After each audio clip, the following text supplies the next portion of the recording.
Kanpur central station पर कुलियों को railway child line की सेवाओं, ट्रैफिक, बाल यौन शोषण के प्रति जागरूक करने के उद्देश्य से बैठक सभा का आयोजन किया गया, जिसमें 30 से अधिक कुलियों ने हिस्सा लिया। बैठक के दौरान रेलवे चाइल्ड लाइन कानपुर के निदेशक कमलकांत तिवारी ने बताया कि बाल यौन शोषण आज का एक अहम मुद्दा है। सेंट्रल स्टेशन पर विगत 2 वर्षों से मुसीबत में फंसे हुए बच्चों के लिए एवं शोषित बच्चों को न्याय दिलाने हेतु संचालित रेलवे चाइल्ड लाइन कानपुर प्रयासरत है।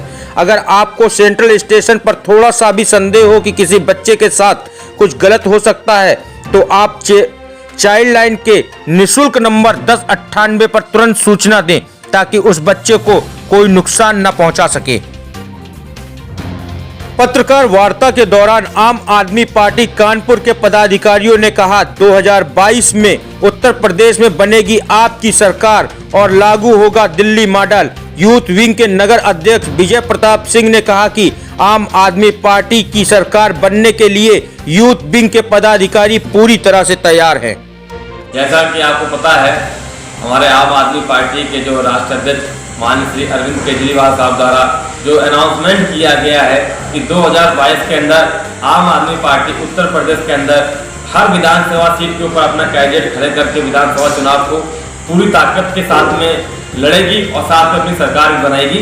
और इसी के तहत जो हमारे जिला अध्यक्ष अरविंद कटियार साहब जो है, इन्होंने आज प्रेस कॉन्फ्रेंस के माध्यम से सारे पत्रकार बंधुओं के सामने बात रखी कि जो अनाउंसमेंट अरविंद केजरीवाल साहब द्वारा किया गया है, उसके तहत हम लोग 2022 के विधानसभा चुनाव को पूरी ताकत के साथ में लड़ेंगे और प्रदेश के अंदर अपनी सरकार भी बनाएंगे। और साथ में सरकार बनाने के बाद जो विकास कार्य जो दिल्ली के अंदर अब तक किए गए हैं जनता के लिए, वह सारे विकास कार्य, चाहे वो शिक्षा के क्षेत्र में ले लें, चाहे हम पानी के क्षेत्र में लें, चाहे सड़क के क्षेत्र में या अन्य जो भी विकास कार्य होने चाहिए प्रदेश के अंदर, वो सारे हम लोग करेंगे जनता के हित के लिए।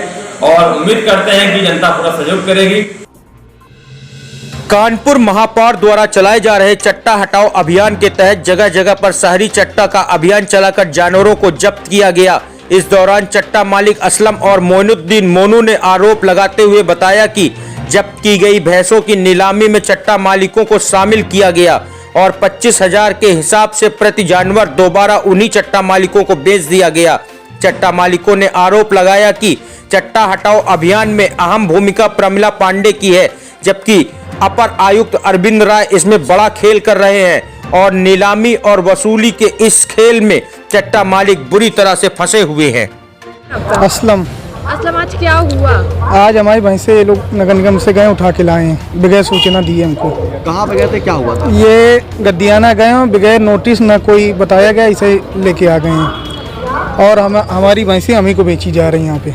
कितनी भैंसे लाए थे, कितनी भैंसे आपको वापस बेच रहे हैं? ये मान लीजिए हमारी ये 50,000 रुपये भैंस लाए थे, ये 25,000 वापस आ रही हैं। अभी हमने पैसा तक नहीं दिया वहाँ पे जिससे लाए थे उधार भैंस। दबंगई करने की आपको बेचने, क्या कहना? ये बोल रहे हैं कि भैया आप भैंसी लीजिए, नहीं तो नीलाम कर देंगे हम। ये दबंगी चल रही इन लोगों की और इससे पहले भी हो चुका है केडीए में हमारे। और बेचेंगे बोल रहे हैं कि यहाँ अपने नगर के ले नहीं सकता, बाहर के ले सकता, उसके बाद ये माधोबाग में बेचते हैं जाके। और खुद ये बात 22 का जो सभासद वो बेचता है। अब मोइनुद्दीन मोनू। क्या हुआ है आज?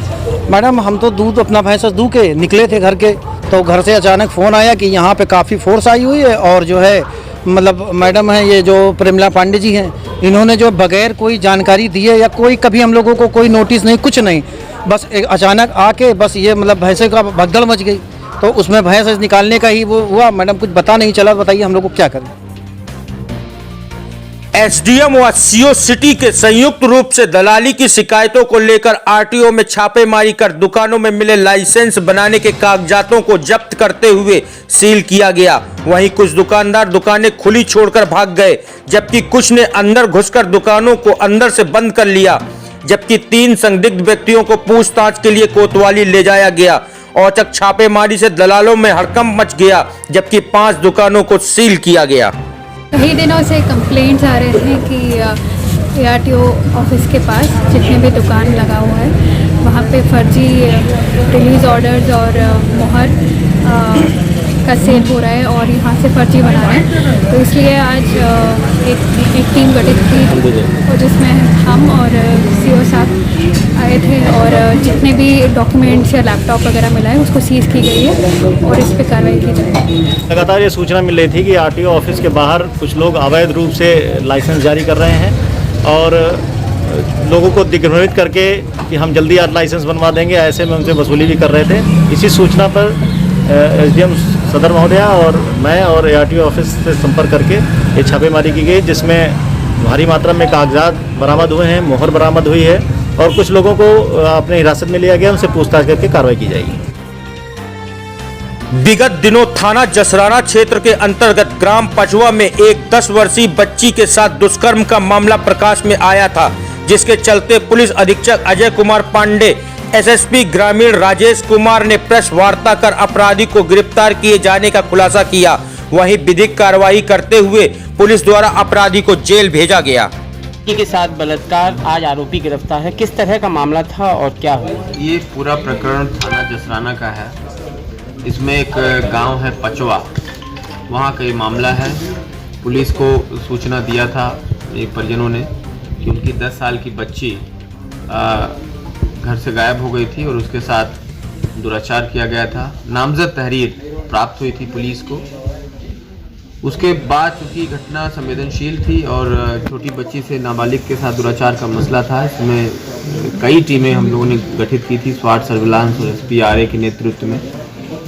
उन सभी टीमों ने दिन रात मेहनत की। इस मुलजिम जिसका नाम नीरज है, उसकी गिरफ्तारी बहुत ही टफ थी क्योंकि ये मोबाइल इत्यादि रखता नहीं था। बहुत ही शराबी और नशेड़ी किस्म का ये आदमी है, बहुत ही हार्ड क्रिमिनल है और ये पूरी तरह से छिप गया था।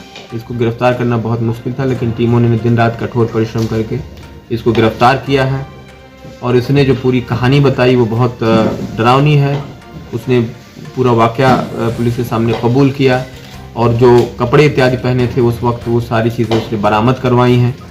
घटना में उसने बताया कि उसने किस तरह से पूरे शराब के नशे में धुत होकर के जो नाबालिग बच्ची है उनके पिता के साथ ही उसने शराब भी पी है और उसके बाद इस तरह की घटना को उसने अंजाम दिया है। गांव के बाहर उस बच्ची को ले जा करके उसके साथ दुराचार की घटना करने के बाद बयानों में कबूली है।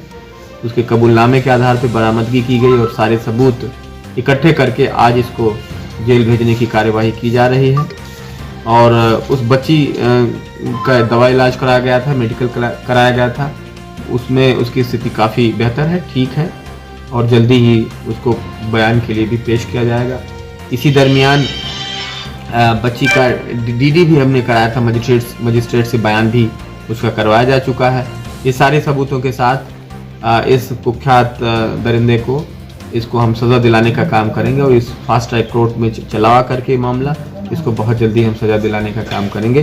फिलहाल इसको गिरफ्तार करके जेल भेजने की कार्रवाई की जा रही है और पुलिस टीम ने जिस तत्परता के साथ काम करके तो गिरफ्तार किया है, उस कारण से पुलिस टीम को भी 15,000 रुपये का इनाम दिया जा रहा है। सर, जिस तरह से कल बच्ची को आगरा रेफर किया गया है तो आज उसकी स्थिति किस तरह? वो मैं पहले ही बता चुका। चूँकि यहाँ पे उतनी व्यवस्था नहीं थी सर्जरी इत्यादि करने की, इसलिए इनको आगरा एसएन मेडिकल कॉलेज भेजा गया था, जहाँ पे बहुत ही अच्छे तरीके से का इलाज हुआ और बच्ची अब बहुत अच्छी स्थिति में है, जल्दी ही डिस्चार्ज हो जाएगी। Thank you. थाना जसराना क्षेत्र के अंतर्गत विगत दिनों एक निर्दयी चाचा ने अपनी ही भतीजियों का अपहरण कर उनकी हत्या कर दी थी, जिसके चलते वरिष्ठ पुलिस अधीक्षक अजय कुमार पांडे ने अपराधी की गिरफ्तारियों के लिए टीमें गठित की थी। एसएसपी ग्रामीण राजेश कुमार के नेतृत्व में टीमों द्वारा आरोपी को गिरफ्तार कर जेल भेजा गया।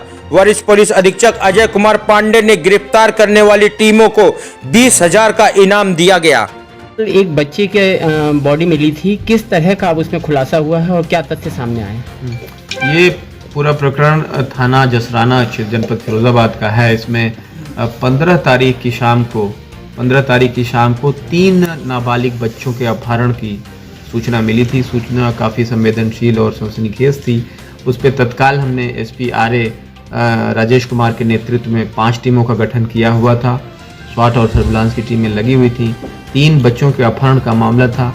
हमारी पुलिस ने बहुत ही संवेदनशीलता और तत्परता से कार्रवाई करते हुए 24 घंटे के अंदर अपहरित बच्चों को बरामद कर लिया है और जो अपहरण करता था वो सगा चाचा ही था बच्चों का, उसको भी गिरफ्तार कर लिया गया। एक दुखद पहलू ये है कि चूंकि परिवार ने 15 तारीख को हमको सूचना दी, लेकिन 14 तारीख को ही इस दरिंदे चाचा ने अपने एक मासूम भतीजे का कत्ल कर दिया था। ये बात सामने आई है, लेकिन पुलिस की मुस्तैदी से 2 मासूमों की जान बचाने में कामयाबी मिली है। पुलिस टीम को हमने 20,000 रुपये का इनाम दिया है। जनपद फिरोजाबाद के सुहाग नगर में Punjab National bank mid corporator centre का शुभारंभ अचल प्रबंधक आगरा जोन सत्यवान ने रिबन काट कर किया। सर आप कहाँ से आए? मैं सत्यवान ओलान, जोनल मैनेजर पंजाब नेशनल बैंक आगरा। और आज हमारे यहाँ पे फिरोजाबाद में जो एमसीसी का जो नई परिसर में स्थानांतरित होकर उसके उद्घाटन किया हमने, जिसमें हमारे सभी सम्मानित ग्राहक मौजूद थे, जो भी फिरोजाबाद खासकर ग्लास इंडस्ट्री से रिलेटेड। तो आज मैं इस आपके प्लेटफॉर्म के माध्यम से संदेश देना चाहता हूँ कि 1 करोड़ से ऊपर के जितने भी प्रपोजल है वो हमारी ये एमसीसी नई शाखा है ये डील करेगी। और यहाँ खोलने का मकसद ये है कि इस इंडस्ट्री के लिए मौके पे एक जगह पर सारी सेवा मिले और जो टर्न अराउंड टाइम होता है कि कम से कम समय में उसको हम ये सुविधा दे सके, ये हमारा एक मकसद है। तो फिरोजाबाद के सिकोहाबाद स्थित ग्रीन पार्क में रोटी बैंक ने कम्बल वितरण योजना कार्यक्रम की मीटिंग कर 25 दिसंबर से 30 दिसंबर तक प्रतिदिन 1000 कम्बल वितरण किए जाने का निर्णय लिया। यह जानकारी रोटी बैंक के पदाधिकारी डॉक्टर आहूजा द्वारा दी गई। इस अवसर पर ग्रीन पार्क के मालिक राजीव गुप्ता एवं अन्य पदाधिकारी मौजूद रहे। कम्बल वितरण के लिए हुई है। हमारी उप जिलाधिकारी महोदय से बात हुई थी तो उन्होंने बताया था सरकार और प्रशासन की जो गाइडलाइन है वो 100 आदमी तक आ सकती है। तो हम एक दिन में 1000 कंबल बांटेंगे और एक बार में 100 आदमियों को बांटेंगे। उसी के लिए हमने मीटिंग की थी। 5 दिन हमारा ये कंबल वितरण का चलेगा और 5 दिन हमारे कंप्यूटर पर पर्चियाँ बटेंगी। 5000 कंबल हम पूरे बांटेंगे। तो Kambal Mishra ultrasound and colour developer centre near Virendra Swaroop चौराहा, श्याम नगर, कानपुर। इस बुलेटिन के प्रस्तुत करता है social media society of Uttar Pradesh.